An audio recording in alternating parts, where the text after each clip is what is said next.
नमस्कार, आप देख रहे हैं हिंद लाइव। मैं हूं निहारिका सिंह। बांग्लादेश की राजनीति में बड़े बदलाव के बीच भारत की ओर से एक अहम संदेश आया है।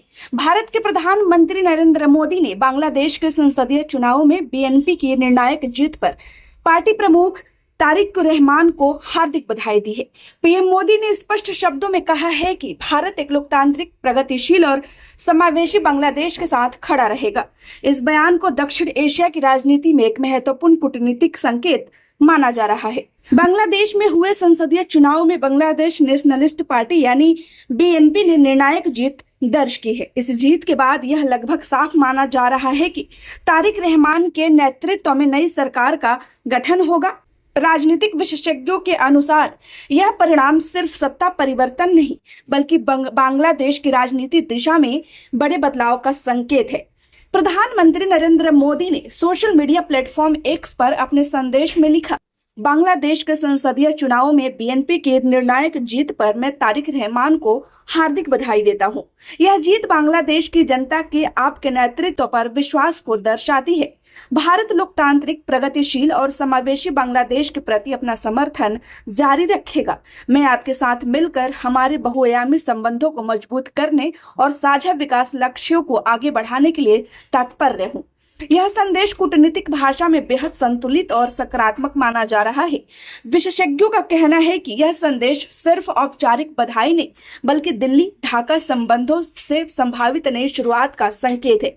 बीते वर्षों में भारत और बांग्लादेश के बीच संबंधों में कई उतार चढ़ाव देखे गए। खास तौर पर शेख हसीना के नेतृत्व वाली सरकार के दौरान भारत के साथ करीबी रिश्ते रहे थे, लेकिन हालिया राजनीतिक घटनाक्रम में अवामी लीग को चुनाव लड़ने से रोका जाने और शेख हसीना के भारत आने की खबरों ने स्थिति को जटिल बना दिया था।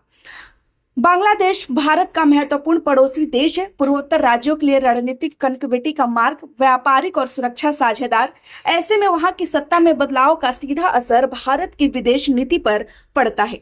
नई दिल्ली की नजर अब इस बात पर है कि तारिक रहमान की अगुवाई में बनने वाली सरकार भारत के साथ रिश्तों को किस दिशा में ले जाती है। दक्षिण एशिया में चीन का बढ़ता प्रभाव, सीमा सुरक्षा के मुद्दे, अवैध घुसपैठ और शरणार्थी संकट, क्षेत्रीय व्यापार और कनेक्टिविटी परियोजनाएं, इन सब के बीच बांग्लादेश की भूमिका बेहद अहम है। इसलिए पीएम मोदी का संदेश सिर्फ बधाई नहीं बल्कि एक राजनीतिक संतुलन भी माना जा रहा है।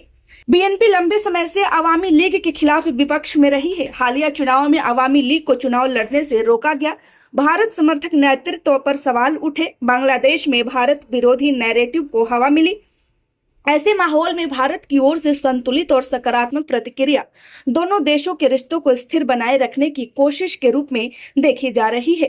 भारत और बांग्लादेश के बीच अरबों डॉलर का व्यापार, ऊर्जा और बिजली आपूर्ति समझौते, सड़क, रेल और जलमार्ग कनेक्टिविटी परियोजनाएं, रक्षा सहयोग, इन सभी समझौतों का भविष्य अब नई सरकार की नीतियों पर निर्भर करेगा। पीएम मोदी ने अपने संदेश में बहुआयामी संबंधों को मजबूत करने की बात कही है, जिसका मतलब है कि भारत हर स्तर पर सहयोग जारी रखना चाहता है। विशेषज्ञ मानते हैं कि अगर नई सरकार भारत के साथ सकारात्मक रुख अपनाती है तो द्विपक्षीय संबंध और मजबूत हो सकते हैं, लेकिन अगर घरेलू राजनीति में भारत विरोधी भावनाओं को प्राथमिकता दी गई तो रिश्तों में तनाव भी संभव है। फिलहाल भारत ने कूटनीतिक परिपक्वता दिखाते हुए लोकतांत्रिक प्रक्रिया का सम्मान किया है। बांग्लादेश के चुनाव परिणामों के बाद प्रधानमंत्री नरेंद्र मोदी का यह संदेश साफ करता है कि भारत अपने पड़ोसी देश के साथ स्थिर लोकतांत्रिक और विकासोन्मुख संबंध चाहता है। अब नजर इस बात पर होगी कि तारिक रहमान की संभावित सरकार भारत के साथ रिश्तों को किस दिशा में ले जाती है। दक्षिण एशिया की राजनीति में यह एक अहम मोड़ साबित हो सकता है। फिलहाल के लिए इतना ही। आप देखते रहिए हिंद लाइव। धन्यवाद। खबर अच्छी लगी हो तो लाइक करिए, चैनल को सब्सक्राइब करना ना भूलिए। धन्यवाद।